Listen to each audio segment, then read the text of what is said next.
Quand ça a commencé, quand j'avais 18 ans, je ne savais pas c'était quoi du tout, puis j'avais pas non plus de diagnostic. Donc, je souffrais intérieurement, mais j'ignorais qu'est-ce que c'était.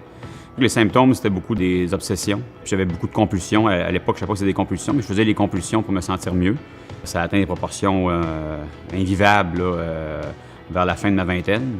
Donc là, j'ai fait des chutes majeures qui m'ont empêché de fonctionner. Suite à ça, j'ai finalement réussi à avoir accès à un psychiatre. Et j'ai eu un diagnostic. Le diagnostic m'a beaucoup aidé parce que ça m'a quand même enlevé un poids sur les épaules. Je me suis dit, OK, je suis pas le seul au monde, puis il y a des traitements qui existent, il y a des ressources qui existent. Heureusement, j'ai été bien entouré, j'ai été bien suivi, puis j'ai eu accès à des professionnels qui m'ont aidé là, à reprendre le contrôle. Mais c'est sûr qu'encore là, ça a pris plusieurs années dans ma trentaine là, pour réussir à apprivoiser ça puis retrouver une paix intérieure. Ma foi puis la spiritualité a été un élément majeur aussi avec les thérapies. C'est quelque chose qui est très présent dans ma vie puis qui m'apporte beaucoup, qui me nourrit beaucoup.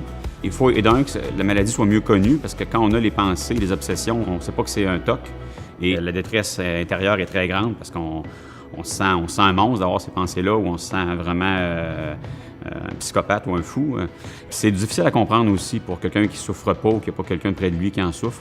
Même ma famille, je veux dire, ils ont été très compatissants avec moi, mais il ne faut pas comprendre exactement ce que je vivais. Puis même moi, ça m'a pris beaucoup de temps à le comprendre. Mais souvent, justement, de voir que d'autres personnes ont passé par là puis qu'ils ont réussi à améliorer leur qualité de vie, ont réussi à redevenir fonctionnels, c'est vraiment ça qui nous fait, je pense, le plus de bien, là, qui nous permet de garder l'espoir et de persévérer. On est très chanceux maintenant. Il y a beaucoup de médications qui sont très efficaces. Il y a beaucoup de thérapies aussi qui sont très efficaces. Il y a beaucoup de ressources. C'est ça qu'il faut en profiter. Je suis président bénévole d'un organisme au Québec qui s'appelle la Fondation québécoise pour le TOC.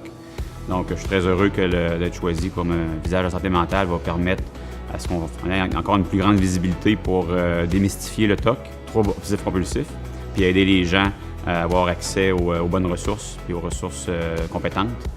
Tout le monde a un rôle à jouer. Le gouvernement a un rôle à jouer, les entreprises, la société civile, nous pour déstigmatiser, en même temps démystifier, puis montrer que l'espoir est là, que les solutions existent, puis inciter les gens à aller dans l'action, puis vers le rétablissement qui est possible.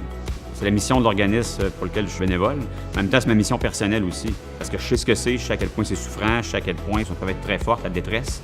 Donc moi, quand je vois que ça aide des gens, je suis très content, puis je souhaite en aider le plus grand nombre possible.